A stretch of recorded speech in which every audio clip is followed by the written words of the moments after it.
Dobré ráno, naše cyklopotulky dnes otvárame na tomto ikonickom mieste. Vidíte to za mnou? Pivničky. A tie pivničky nie sú nikde inde ako na vari najslávnejšej slovenskej vinárskej oblasti, ktorá si hovorí Tokaj. Poďme na to. Sme v obci Veľká Trňa v srdci Tokaja, asi 25 km od okresného mesta Trebišov. Gazdovské pivnice predstavujú súbor 33 kamenných portálov, ktoré vás zavedú do historických tokajských vínnych pivničiek, vyhlbených do krehkého, ale pevného tufového kameňa. Doslova len pár desiatok metrov odtiaľ, v Kapráľovom dvore, nás privítali dobrou domácou paštétou a rovnako výdatnými informáciami. Okrem tipov na výjazdy v ideálnom rovinatom teréne vám požičajú aj bicykel podľa vášho gusta. U manželov Kapráľovcov ma už čakala aj moja dnešná sprievodkyňa Veronika. Vítame vás na Tokaji a veľmi nás teší, že stále viac a viac návštevníkov nášho kraja navštevuje aj slovenskú časť Tokaja.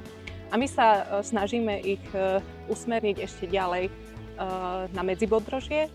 A vlastne Medzibodrožie môže byť alternatíva pre návštevníkov, ktorí hľadajú aj iné typy zážitkov, nielen vínnú turistiku. Takže čaká nás krásna príroda a trošku aj taká divočina. Požičovní tu nie je až tak veľa, čiže vieme prepojiť navzájom jednotlivé obce vinohradníckej oblasti Tokaj a ľudia vlastne spoznávajú Tokaj na dvoch kolesách. Prvá zastávka musela celkom logicky smerovať do unikátnych pivničiek, ktorých je tu v 33 portáloch spolu vyše 100. Práve tu tunajší vinári skrývajú svoje poklady. No verte, že len pred teplom. S cyklistami sa radi podelia.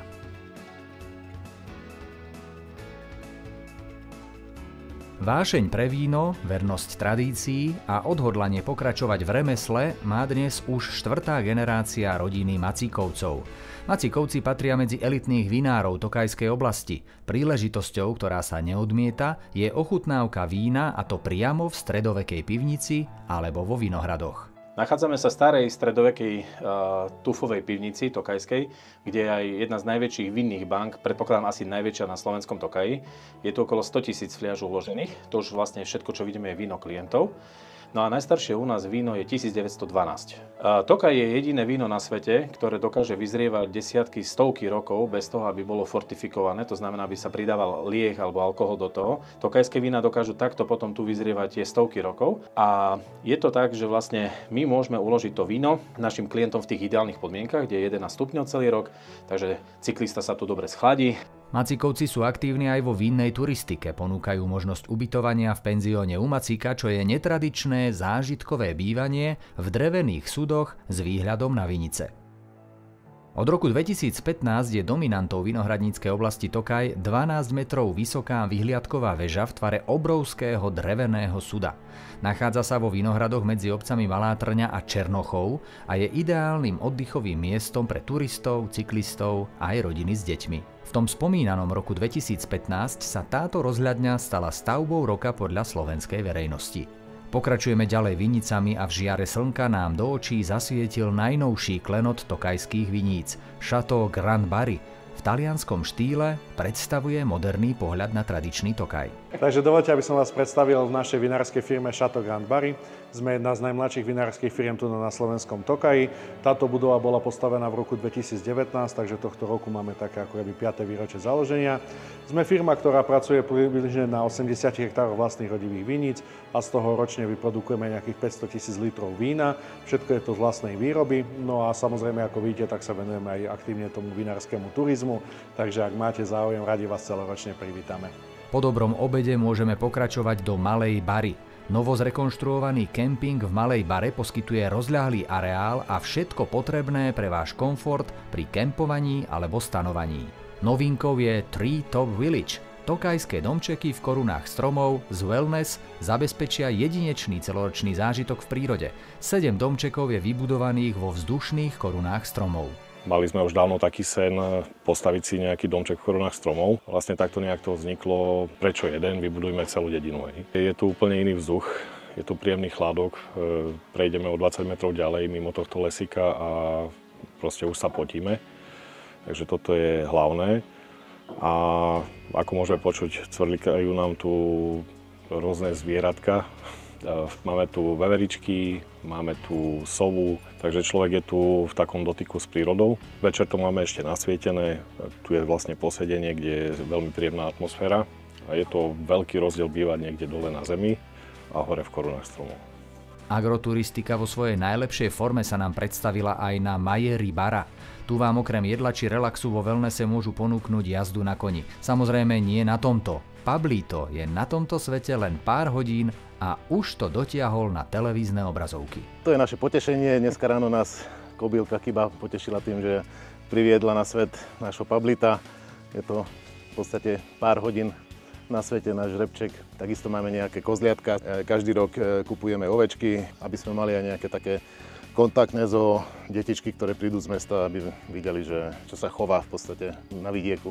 Z Tokaja mierime na Medzibodrožie, konkrétne do Ladmoviec, kde nás čaká úplne iný zážitok. Vodná turistika sa na rieke Bodrog teší každý rok väčšej a väčšej obľube. Bodrog je rieka bez prameňa, ktorá je tvorená sútokom riek Ondava a Latorica.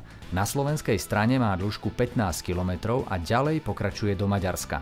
Na území Košického kraja preteká chráneným vtáčím územím Medzibodrožie a odvodňuje celú východoslovenskú nížinu. Starosta sa nám najprv pochválil minerálnym prameňom.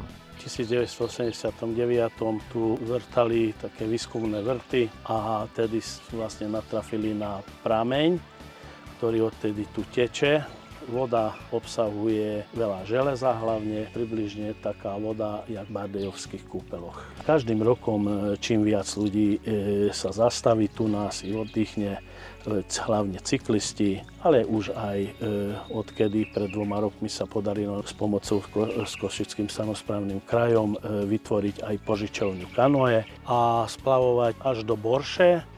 Približne to je 7 kilometrov, trvá to cesta do 2 hodín. Po Borši môžete vystúpiť, my vieme aj vás, aj kanoe doniesť naspäť, alebo keď prídete s bicyklami, tak bicykle vám zoberieme do Borše, odozdáte nám kanoe a s bicyklami pokračujete ďalej. V Borši teda nastupujeme opäť na našich tátošov a ideme si pozrieť unikátny Rákociho kaštieľ. Ten okrem moderného múzea ponúka aj aktívnu zábavu, napríklad únikovú izbu. Čo to znamená úniková izba? Máme nejaký čas na to, aby sme sa odtiaľ dostali? Áno, máte na to 90 minút, aby ste sa vyslobodili z väzenia, z väznice kapitána Lechmana, takisto ako František Rákoci sa vyslobodil, tak aj vy sa musíte vyslobodiť z väznice pomocou logických hier, hádanok, rebusov a podobne. Medzibodrožie na jar je jedna nádherná, voňavá, rozkvitnutá záhrada. Na našej ceste do Veľkého Kamenca sme sa zastavili v Malom Kamenci, v najvoňavejšom obchodíku, aký som kedy navštívil.